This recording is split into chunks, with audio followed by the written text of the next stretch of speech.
So UFC 288 just wrapped up, and coming up next week is actually a really good card. UFC on ABC4, Rozenstruik versus Almeida, and it is worth noting this card will be starting earlier than normal. It starts at 11:30 a.m. Eastern time because it is on ABC, and I believe they're trying to have like the main card on like US prime time, like 5-6 p.m.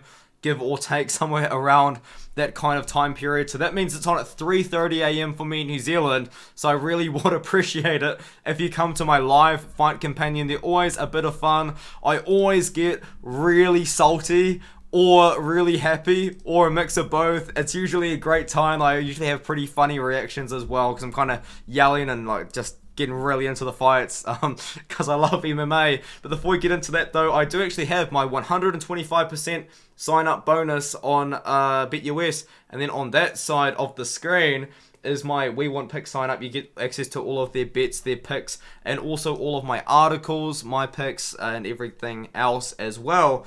About that sort of thing. Now, this is going to be a good card because it is on ABC. They're not really trying to put on a bad card for the ABC crowd, which I'm assuming is like a very large amount of people. I'm assuming ABC is like a pretty big broadcaster in USA.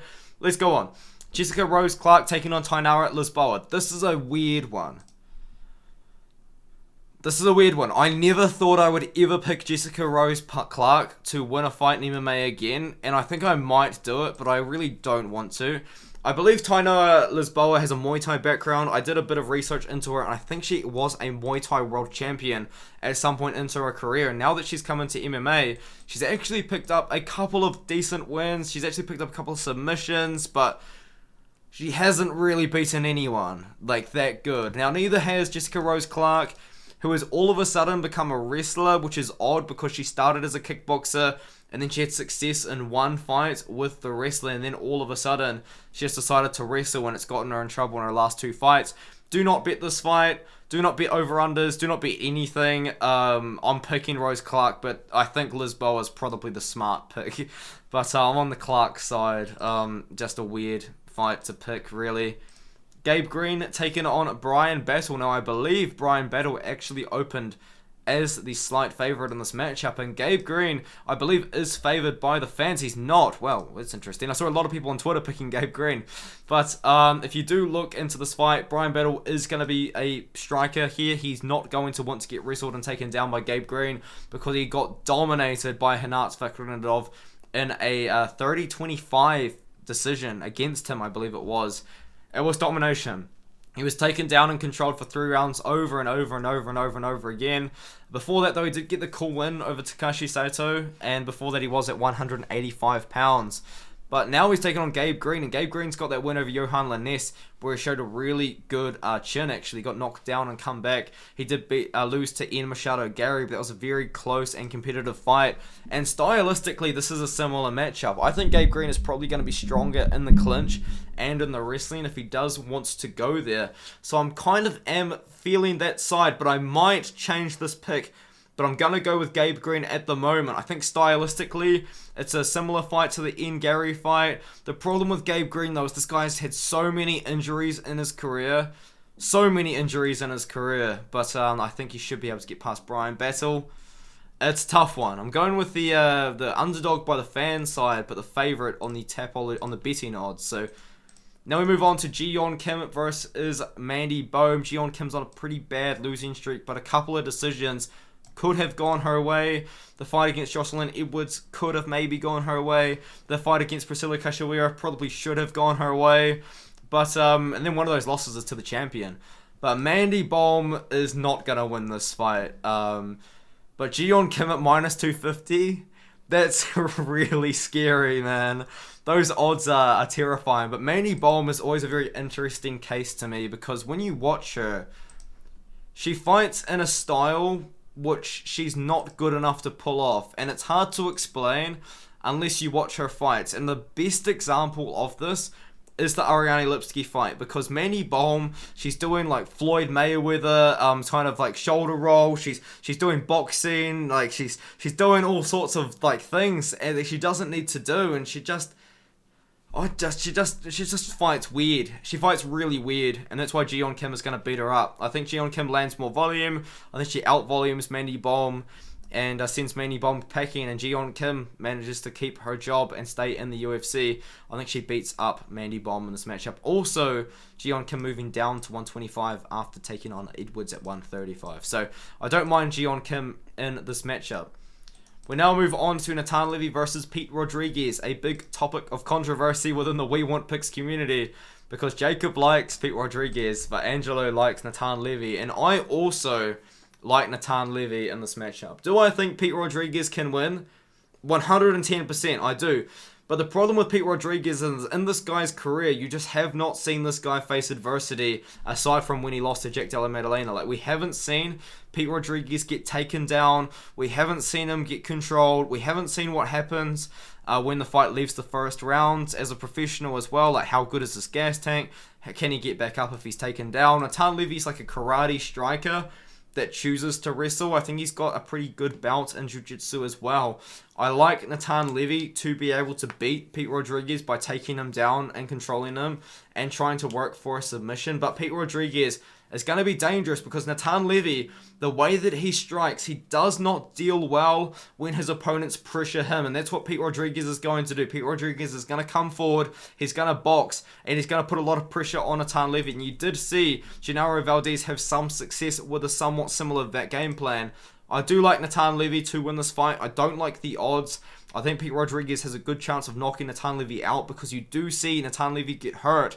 And the problem is Natan Levy doesn't seem to offensively wrestle until he gets hurt, which is a big problem in this fight. But I think he should hopefully have the fight IQ to wrestle against Pete Rodriguez early. And also, this fight has been pushed back a few weeks, and the rumor was Pete Rodriguez was struggling to make 155 pounds because he is moving down to 155 after fighting at 170 in the UFC and up to 205 pounds at one point in his amateur career. So maybe Rodriguez is really struggling with that weight cut for the first ever time at 155. So I think Natan Levy should be able to get this one done.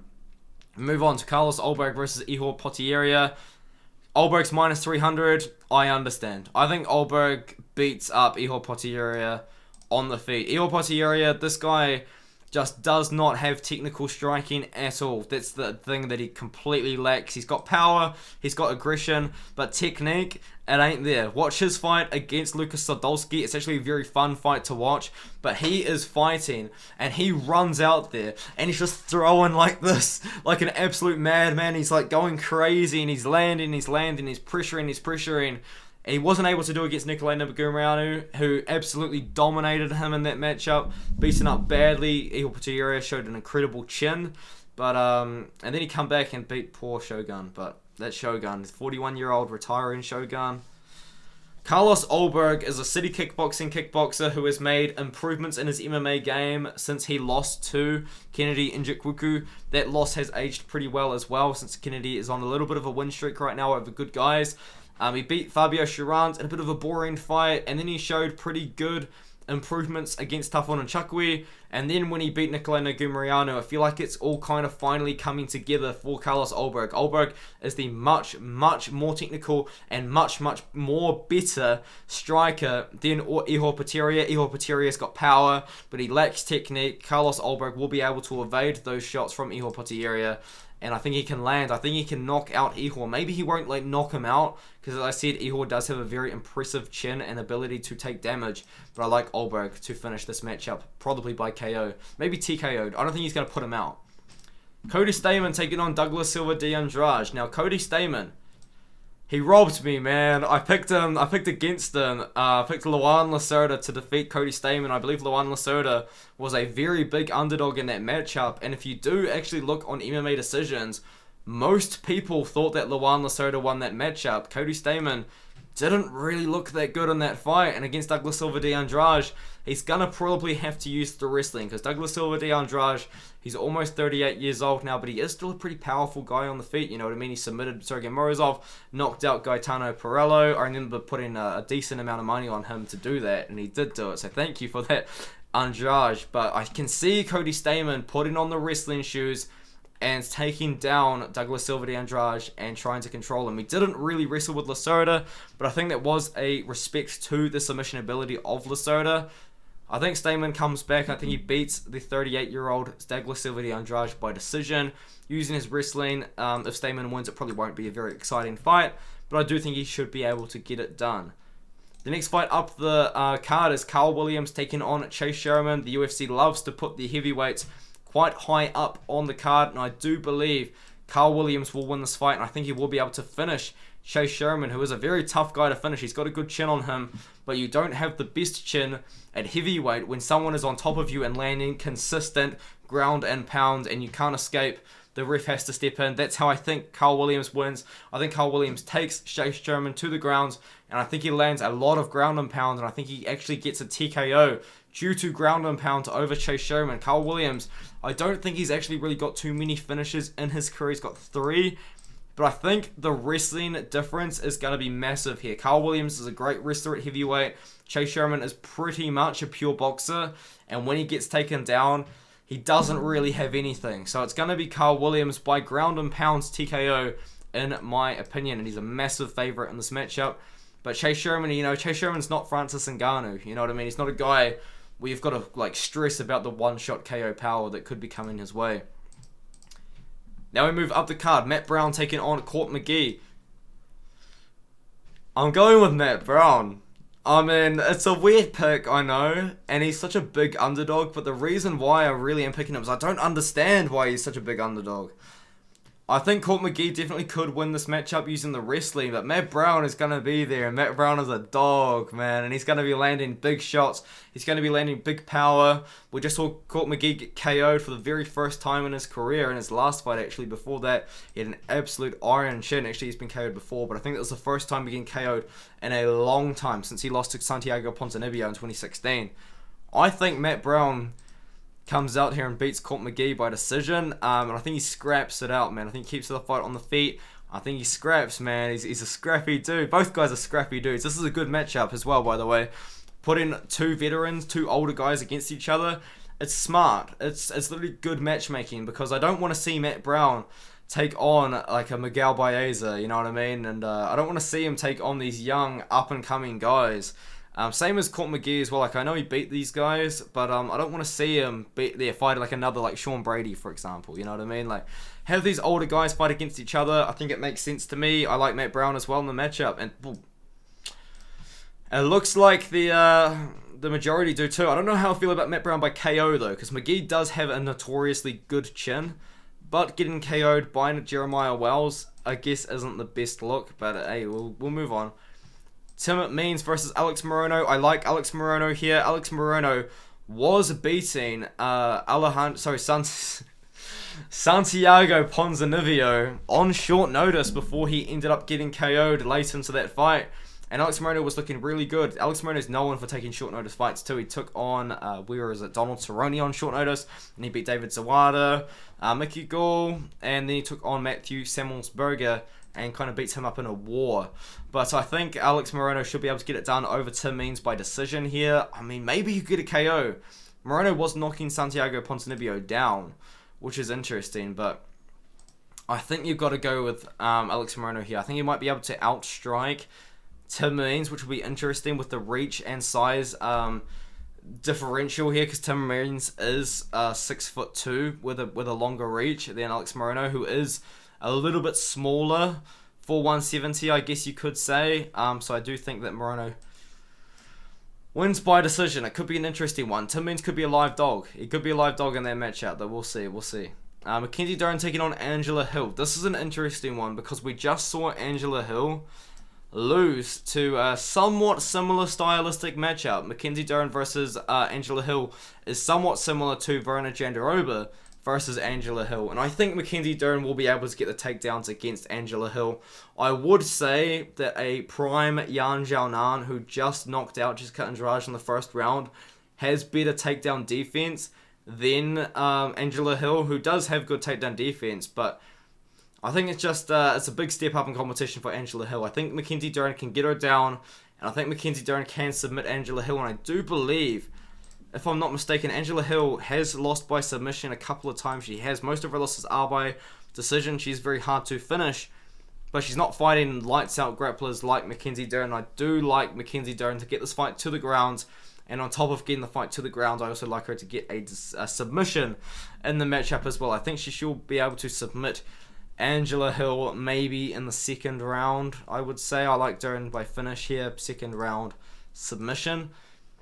Up to the main card, up in the main card is Daniel Rodriguez taking on Ian Garry. Now, these odds are very interesting because you got Ian Garry sitting at minus 240, but the reason why he's so wide, odds are wide, is because Ian Garry is a very good stylistic matchup here for Ian Garry. Daniel Rodriguez, I can see Daniel Rodriguez getting pieced up from the outside by Ian Garry here. This is a smart matchup because they're giving Ian Garry a massive step up in competition, but they're also giving him a good stylistic matchup here. Ian Garry is a very good kickboxer who is making rapid improvements in his game. He just beat Kenan Song, which he was knocked down badly in the first round by, actually, only 2 weeks ago.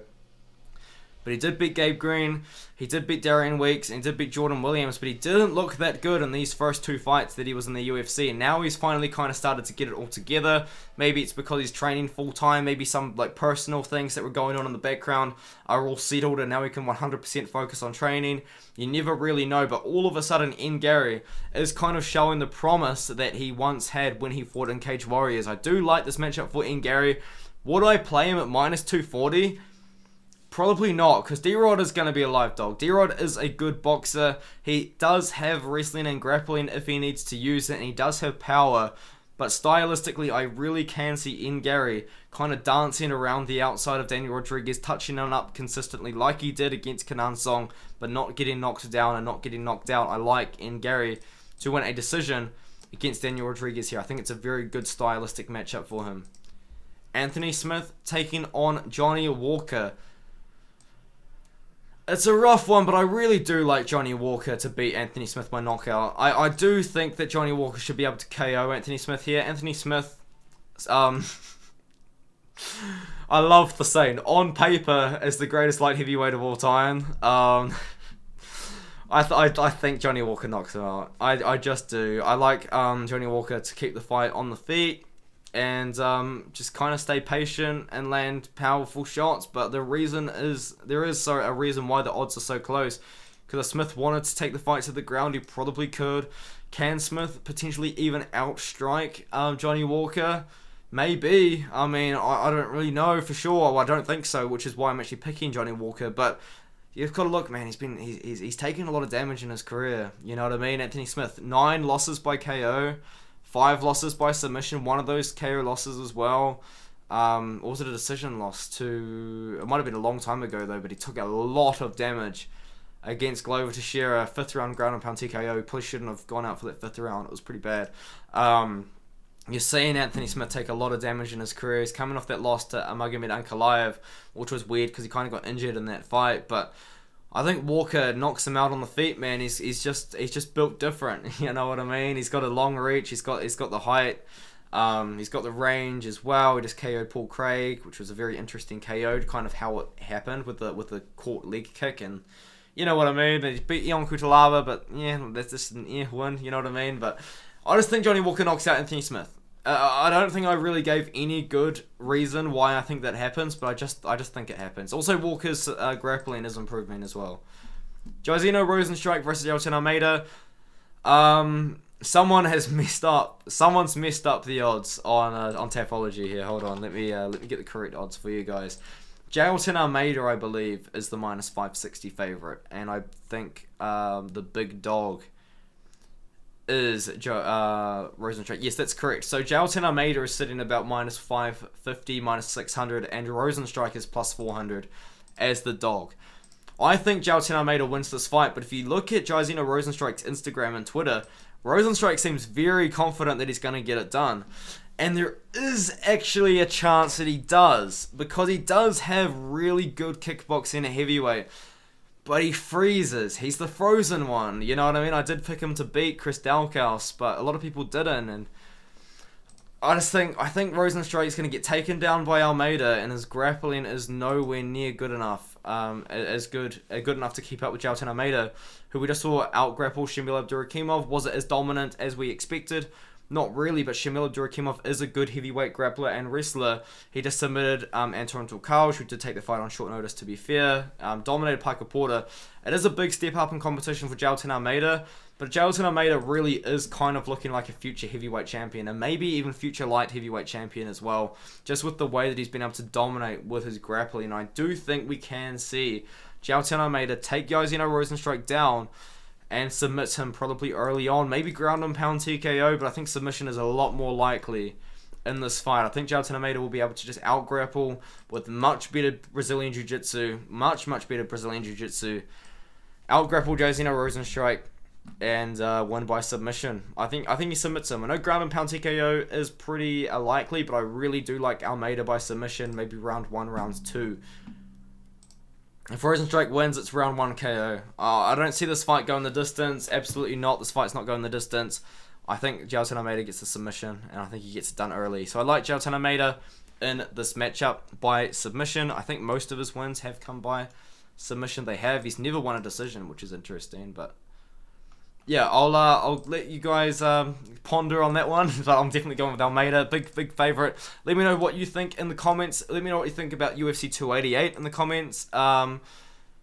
Yeah, and I'll see you guys in the next one, which will probably be maybe me talking about. I was going to talk about something like somewhat controversial, but a good opinion piece. Yeah, I might have a good video for you guys tomorrow if I decide to make it. I think I will, and I'll see you guys in the next one.